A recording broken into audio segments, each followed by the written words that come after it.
इधर बैठे परमपिता परमात्मा को मेरा कोटि कोटि नमन। आज मैं बात करने वाला हूँ मिनी एयर्स डिजीज़ के बारे में। ये ऐसी समस्या है, इसमें दो मुख्य जो है हमें परेशानी देखनी पड़ती है। पहली जो है चक्कर आना और दूसरी है कानों से कम सुनाई देना। ये बीमारी के होने के पीछे के कारण जो है इसका पता करना बहुत ही मुश्किल होता है, पर जो कॉमन से जो इसके सिम्टम्स होते हैं जिसकी वजह से ये बीमारी होती है मिनी एयर्स की, वो जो है आपके अंदर कभी विटामिन B12, विटामिन D और आयरन की कमी होने से भी होती है। आपके कानों में इन्फेक्शन हुआ हो या आपके कान के अंदर जो है आपका जो पर्दा होता है कान का, उसमें कभी कुछ दिक्कत आई हो और आपने नोटिस ना किया हो, या फिर आप बहुत ज़्यादा तनाव में रहते हैं, आपको स्ट्रेस बहुत ज़्यादा है। स्मोकिंग इसका कारण हो सकता है। अल्कोहलिक आप है, ये भी इसका एक कारण हो सकता है। माइंड में रक्तचाप की कमी भी इसका एक कारण हो सकता है। मिनी एयर्स या प्रॉब्लम है तो आज मैं आपके लिए कुछ योगा, प्राणायाम, आयुर्वेद और कुछ मंत्र चिकित्सा आपको बताने वाला हूं, जिसको आप अपने जीवन में करके आप इस बीमारी से पूर्ण रूप से छुटकारा पा सकते हैं और अपनी सुनने की क्षमता को बढ़ा सकते हैं दोबारा से, और ये चक्कर आने की जो समस्या है उससे भी आप राहत पा सकते हैं। तो सबसे पहले हम बात करेंगे योग आसन की कि ये जो प्रॉब्लम है इसके लिए सबसे बेनिफिशियल योग आसन कौन सा है। तो सबसे पहला आसन है वज्रासन। जी हाँ, वज्रासन करना है आपको। आप खाना खाएंगे, उसके बाद आपको वज्रासन में बैठना है। जब आप वज्रासन में बैठेंगे तो ये आपके मस्तिष्क को और आपके कानों को जो है पोषण पहुंचाएगा, क्योंकि जब आपका खाना अच्छे से डाइजेस्ट होगा तो आपकी बॉडी के अंदर जो मैंने बताया विटामिन B12, D3 और आयरन की कमी की वजह से भी ये होता है। तो जब आप वज्रासन करेंगे तो आपकी बॉडी में जो अब्जॉर्प्शन है मल्टीविटामिन्स का वो अच्छे से होगा और आपके ये मस्तिष्क को और आपके कानों को ये पोषण पहुंचाएगा। अब दूसरा जो आपको करना है वो है हलासन। हलासन क्या करेगा, आपके नेक पोर्शन में और आपके हेड को ब्लड सर्कुलेशन बढ़ाएगा, क्योंकि जब हमारे हेड में ब्लड सर्कुलेशन की कमी होती है तो हमारे बहुत सारे जो है पार्ट इफेक्ट होते हैं। तो जब आप हलासन करेंगे तो आपकी नेक की और ये आपके हेड की ब्लड सर्कुलेशन को बढ़ाएगा। तीसरा जो आसन है वो है मत्स्येंद्र आसन। मत्स्येंद्र आसन क्या करेगा, आपके नाक को और आपके कान की सफाई करेगा।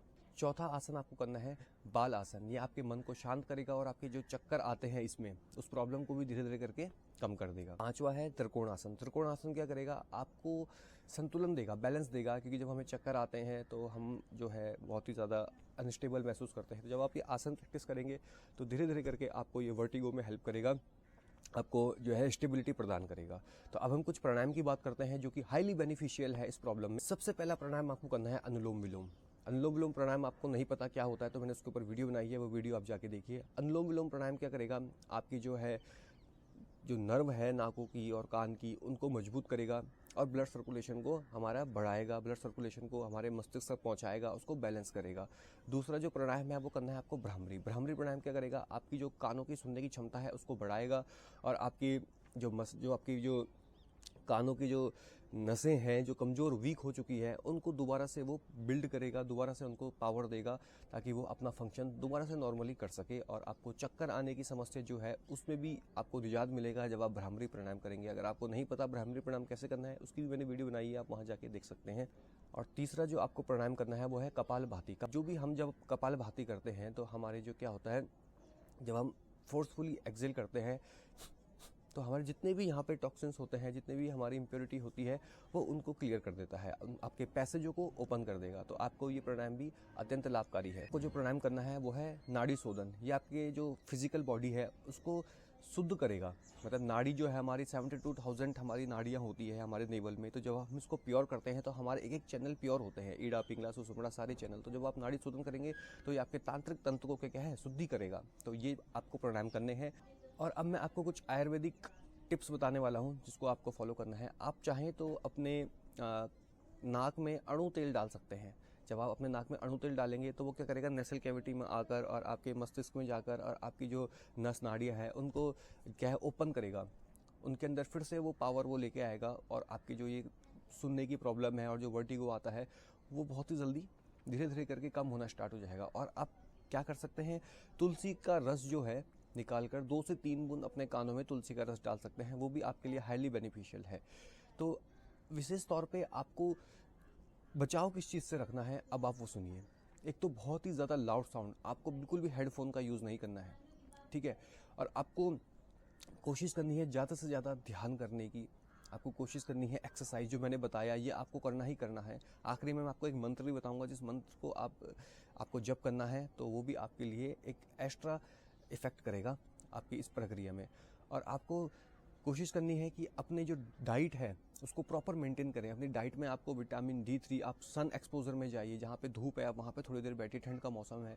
आप विटामिन B12, आप हरी सब्जी खाइए। आजकल पालक और ये राई जो भी है बहुत सारी मात्रा में हो रही है, तो आप उन सब्जियों का सेवन करिए। ये कोई बहुत बड़ी डिजीज़ नहीं है, पर हो जाए तो ये बहुत ही परेशान करती है। और अगर मैं आपको मंत्र का बताऊँ तो आपको कभी भी सुबह या शाम को रिलैक्स होकर एक दीपक जला लेना है, ठीक है। दीपक जलाने के बाद आपने कोई सी भी एक माला, आप तुलसी की माला ले लीजिए, ठीक है। तुलसी की माला से आपको 108 बार जाप करना है गायत्री मंत्र। गायत्री मंत्र हाईली बेनिफिशियल होता है। जब आप गायत्री मंत्र का जप करेंगे तो जो वो वाइब्रेशन है आपको अंदर ही अंदर क्या करेगी, एक ऊर्जा प्रदान करेगी, और आपके शरीर के अंदर जो भी ये रोग उत्पन्न हो रहे हैं तो वो उसको भी दूर करेगी। आपको जो है अपने तनाव को भी धीरे धीरे कम करना है, क्योंकि जब तनाव कम होगा तभी आपके मन के अंदर स्टेबिलिटी आएगी, ठीक है दोस्त। तो ये एक क्वेश्चन मेरे सब्सक्राइबर का था, तो मैंने उनको बता दिया है। अगर अभी भी आपका कोई क्वेश्चन है, अगर मैं वो सॉल्व नहीं कर पाया, तो आप मुझे कमेंट सेक्शन में दोबारा पूछिए कि सर मुझे ये समझ में नहीं आया, तो मैं आपको उसका रिप्लाई करूँगा। और होप करता हूँ भगवान सभी को स्वस्थ रखे, सभी का मंगल करे। इसी आशा के साथ मैं वीडियो को यहीं समाप्त करता हूँ। धन्यवाद।